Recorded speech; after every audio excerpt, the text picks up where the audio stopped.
আজকে আমরা চলে এসেছি উড়িষ্যাতে একটা মেলার খবর পেয়ে। মেলাতে অনেক দিন পর একটা মেলার খবর পেলাম উড়িষ্যাতে, তো চটজলদি চলে এসেছি। আর এখানে আসার পর দেখছি এত সুন্দর সুন্দর জিনিসপত্র রয়েছে, মনে হচ্ছে কি মানে লরি ভরে সব নিয়ে যায়। যদিও অত টাকা নেই লরি ভরে সমস্ত জিনিস তুলে নিয়ে যাওয়ার, কিন্তু জিনিসগুলো প্রত্যেকটা দেখার মতো। আর আমার এরকম না গাছ লাগানোর বিভিন্ন সুন্দর সুন্দর জিনিসগুলো বেশ ভালো লাগে, কিন্তু কি করব বলো, এখানে গাছ লাগিয়ে বাড়ি গেলে গাছগুলো মরে যায়, এখানে জল পড়ে না যেহেতু। আর বাড়িতে গাছ লাগিয়ে চলে আসলে এখানে বাড়ির গাছগুলো নষ্ট হয়ে যায়। যেহেতু আমি উপরে থাকি বাড়িতে, তো সেখানে উপরে গাছগুলো লাগালে কীরকম নষ্ট হয়ে যায়, নিচের গাছপত্রগুলোতে জল বাড়ির লোকই দিয়ে দেয়। যাই হোক, এইসব কথা বাদ দাও। দেখো জুয়েলারি বক্সটা কিন্তু দারুণ সুন্দর ছিল, আর এখানে কিন্তু বিভিন্ন রকম জামা কাপড়ও ছিল। আর এই প্রত্যেকটা মেলার মতন যেরকম সাজার জিনিস থাকে সেগুলো তো অবশ্যই ছিল। আর এই হাটটা দেখো বেশ ভালোই লাগছে দেখতে। আমি কিন্তু সব কিছু বেশ ঘুরে ঘুরে দেখেছি, কিছু কিছু কেনাকাটাও করেছি, সেটা পরে বলবো তোমাদেরকে। আর এই যে মেলা দেখো বিভিন্ন ভ্যারাইটিস কালারের চুড়িগুলো বেশ ভালো লাগছে দেখতে।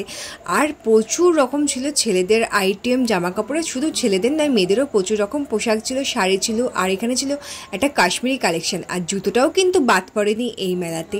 আর বিভিন্ন রকম দেখো এই ড্রেসগুলো, এগুলো কিন্তু কাশ্মীরি কালেকশন ছিল, বেশ ভালোই লাগছিল দেখতে। আর বিভিন্ন সুন্দর সুন্দর ছিল ড্রেসগুলো, কিন্তু দামটা না বড্ড বেশি ছিল। আমি কয়েকটা জিনিস জিজ্ঞাসা করলাম, দামগুলো অতিরিক্ত বলছিল। যাই হোক, কারণ এদেরকে মেলায় না জানা জিনিসপত্রের দামটা অনেক বেশি থাকে, কারণ মেলায় যে কমিটিটা থাকে তাদেরকে পয়সা দিতে হয়, সেই জন্য মেলার জিনিসপত্রের দামটা অনেকটা বেশিই পড়ে যায়। এখানে বিভিন্ন রকম কভার ছিল, আর ছিল ব্যাগের কালেকশন, আর এই রকমারি রোজকার ব্যবহারের জিনিসগুলোও ছিল। আর একটা যখন আমরা চলে এসেছি, এখানে দেখছি যে এখন লজেন্স আরও অনেক কিছু পাওয়া যাচ্ছিলো। আর দেখো কত সুন্দর সুন্দর জুতোগুলো এখানে ছিল। আমি একটু এই জুতোটা পরে দেখছিলাম যে আমার পায়ে মানাচ্ছিল নাকি, তো কালারটা না আমার পায়ে মনে হচ্ছিলো যে ভালো একটা ফুটছিল না, সেজন্য তারপরে এটা ট্রাই করলাম।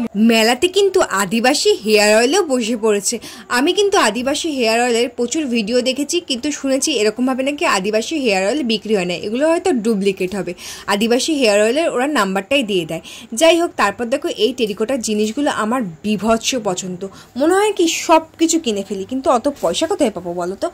এত ভালো লাগছিলো, এত ভালো লাগছিলো। আর যেহেতু আমি ঘরে থাকি না, এই ঘরের সাজানোর জিনিসপত্রগুলো কি করব, এখানে তো এইখান থেকে ওখান, ওখান থেকে সেখান করতে হয়, সেই ধরনের জিনিসপত্র দিয়ে ঘরগুলো সাজাতে পারি না। আর ওখানে পড়ে থাকলে সাজার জিনিসগুলো মানে এই ঘর সাজানোর জিনিসগুলো যত্ন না হতে হতে প্রচণ্ডভাবে নষ্ট হয়ে যায়। তাই জন্য এই সাজার জিনিসগুলো এত ভালো লাগে, তারপরেও কিনতে পারি না। যাই হোক, টুকিটাকি এগুলো দেখলাম। আর এই কাঠের জিনিসগুলো যে আমার কী যে ভালো লাগে কি বলবো, অত্যাধিক বেশি ভালো লাগে। তারপর আমরা চলে আসলাম একটা আচারের দোকানে, এখান থেকে নিয়ে নিলাম আমরা কিছু আচার। এই রসুন আচারটা আমরা নিয়েছিলাম, প্রত্যেকটা আচার বেশ ভালো ছিল। আর ছিল দেখো এখানে এই সুন্দর সুন্দর পাঁপড়গুলো, স্মাইলি পাঁপড়। তবে এই পাঁপড়গুলো জানো তো 200 টাকার যে বড় বড় প্যাকেট, সেটা করেই বিক্রি হচ্ছিলো, তার বাইরে বিক্রি হবে না। আর এখানে মেয়েদের দেখো প্রচণ্ড শ্রাগ, এরকম সুন্দর সুন্দর টপের ডিজাইনগুলো দেখছিলাম। তারপরে চলে এলাম একটা ভীষণ সুন্দর কালেকশন কার্পেটের ছিল সেই দোকানটাতে। তারপরে এখানে দেখো কিছু জড়িবুটির দোকানেও বসেছিল, এগুলো নাকি বিভিন্ন রকম রোগের জন্য খাওয়া খুব ভালো, ওরা বলে দিচ্ছিল কোনটা কি খেতে হবে। তারপরে এই আচার আর কয়েকটা জিনিসপত্র নিয়ে বাইরে একটা ঘুগনির দোকান বসেছিল, সেখান থেকে তোমাদের দাদাভাই একটা ঘুগনির চাট খেলো।